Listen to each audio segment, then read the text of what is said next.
Do you want to hear something crazy? Tylenol didn't start off as the clean, safe household name we think it is. Its story begins with coal tar, mothballs, and a pharmacy mix up that ends with a $9 billion industry based on that mistake.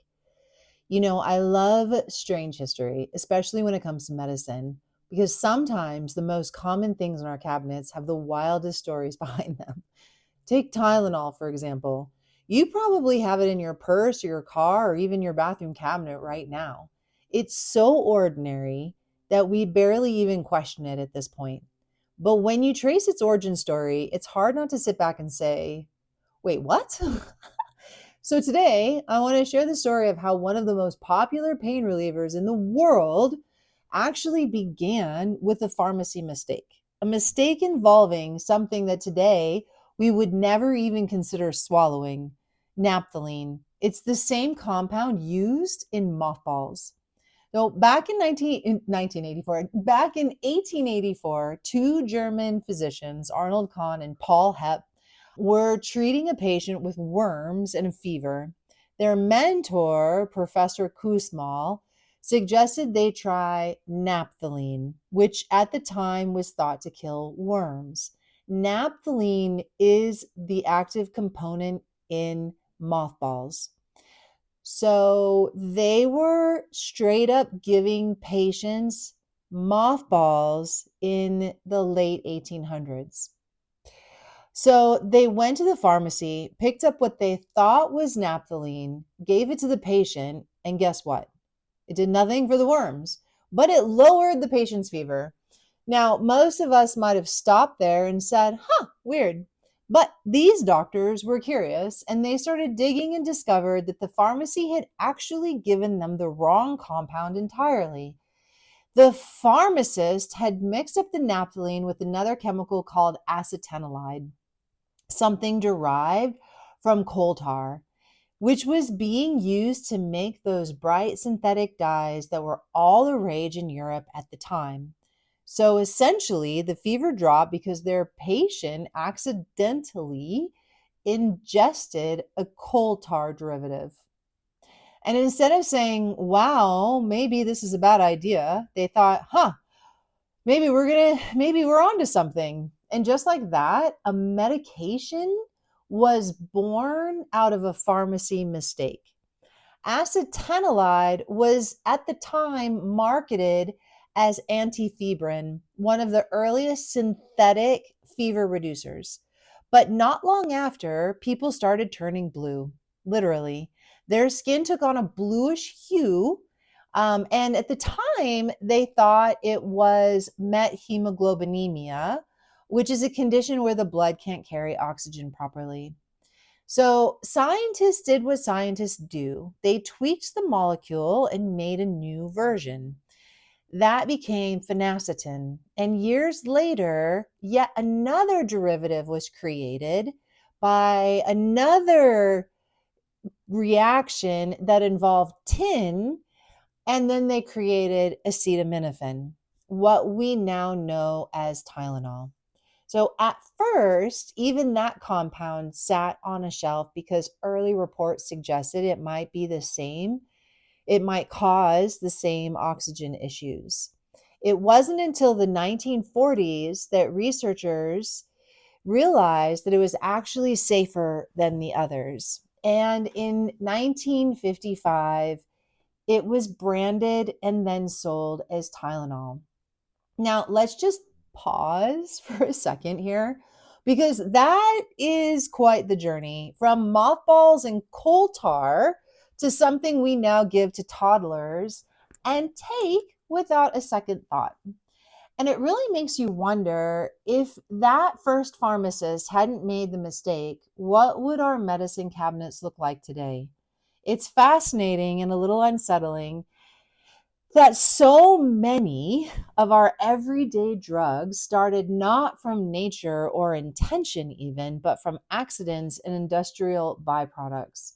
And yet we trust them implicitly. Aspirin has its own fascinating story, but not quite like Tylenol's. Unlike Tylenol, aspirin actually does have its roots in nature. And so, for thousands of years, people knew that chewing on the bark of willow trees helped ease pain and fever. Ancient Egyptians wrote about it, and Hippocrates prescribed it. And this wisdom is old. In the 1800s, chemists isolated the compound responsible, called salicin. They modified it into acetylsalicylic acid, which then became aspirin. So even though modern aspirin is synthesized, it's still connected to a lineage of plant intelligence, an echo of nature's original formula. When we take aspirin, we're participating in something that's ancient. When we take Tylenol, we're participating in something, well, industrial. Now, this isn't about demonizing medicine.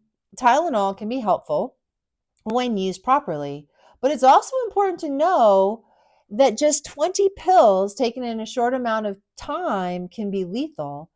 In fact, it's 4 grams, they say, in a 24-hour period, but that is assuming that the person's liver is functioning optimally at the 4 grams. So it can actually be a little bit lower than 4 grams.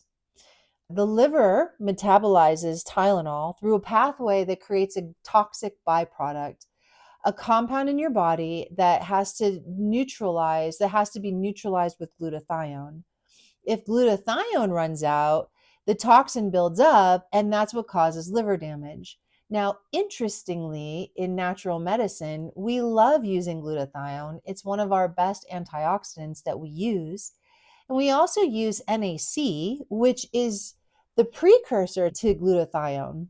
So that's kind of a neat thing. And then also in hospitals, the way that they treat a Tylenol overdose is to give an IV of NAC, which is based in nature. So, in fact, acetaminophen overdose actually is one of the number one causes of acute liver failure in the industrialized world. That's how narrow the line can be between safe and toxic. And despite that, you probably don't know that Tylenol is the number one cause of acute liver failure. You probably don't know that it's as dangerous as it is. And because of that, it's a $9.5 billion market. And it's not about health at that point. Honestly, it's about trust, convenience, and money. And you see, once aspirin was linked to stomach irritation and Ray's syndrome in children, Tylenol's moment had arrived. It was marketed as the safer alternative, a cleaner, gentler pain reliever. And perhaps it is gentler on the stomach, but we traded out gut irritation for potential liver toxicity. Medicine, like so many things, is about trade offs. But when profit enters the room, the scales do tend to tip in interesting ways. And that brings me to this. I just putting this question out there. I don't necessarily have the answers, but why do we so easily accept medicines that are at their roots derived from poisons or industrial waste?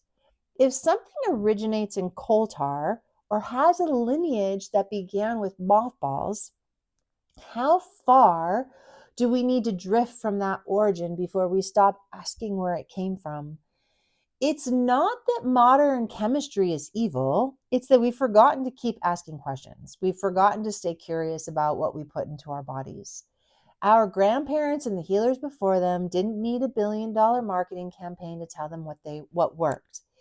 They used willow bark for pain, boswellia to soothe inflammation, and yarrow and elderflower to bring down fevers. These remedies didn't come from a lab accident, they came from observation, intuition, and a deep relationship with the earth. Boswellia, also known as frankincense, isn't just something you burn in a sacred ritual. When it's taken internally in the right form and dose, it's been shown to lower inflammation gently and without shutting down the body's natural intelligence. And yarrow, I love this little plant, and it's oftentimes grows in roadsides and in gardens, can help the body regulate fever naturally.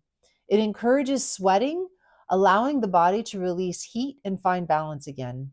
Also, I don't know if you know this, but yarrow is its scientific name is Achillea millefolium, and that is actually where Achilles got his name from. And your Achilles tendon comes from that too.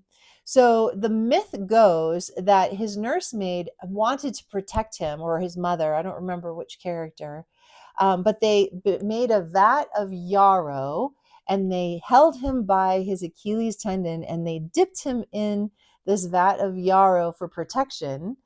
And that's why he was taken out by the arrow, is they knew the one place on him that wasn't protected was his Achilles tendon, which is because it wasn't protected by the Achillea millefolium. So that's kind of interesting. So we have a very deep relationship with yarrow, and nature has the answer, but she doesn't shout as loudly as a commercial. So just remember that. So, what can we learn from Tylenol's story? That accidents sometimes do lead to innovation, sure, but also that somewhere along the way, we replaced curiosity and connection with convenience. We traded the art of listening to our bodies for the ease of swallowing a pill. Maybe, just maybe, our grandparents had it right. Healing is not about force, it's about relationship. And when we learn to listen again to the whispers of our body, to the wisdom of the plants, and to the rhythm of nature, we rediscover a deeper kind of wellness, one that doesn't just mask pain, but it restores balance. So the next time you reach for that pill, just pause for a moment. Remember that its roots trace back to mothballs and mistakes. And then remember that your body has its own pharmacy built in. You can support it, nourish it, and partner with it. You can choose to heal deeper and not just manage symptoms, but restore trust in your body's ability to heal. Also, if you found this story fascinating and humbling like I did, I'd love for you to stay connected. Subscribe to my channel, and I'm going to keep working on different stories like this, because the more we remember where our medicine comes from, the more we remember that we are part of nature's medicine too.